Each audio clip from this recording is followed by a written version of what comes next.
Nima qilyapsizlar? So'radim Jo'rtaga.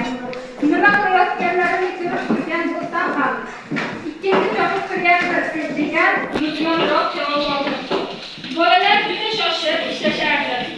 Yo'q, bir-birlaridan kim ko'p ishlashga musobaqa o'ynashyapti. Yoki o'zlariga chaqqon ishlashga o'rganib qolishgan deb o'yladim.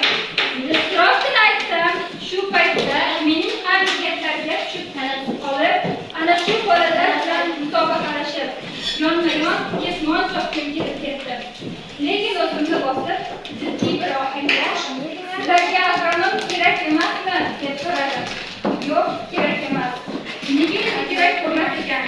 Ehtimol kerakdir.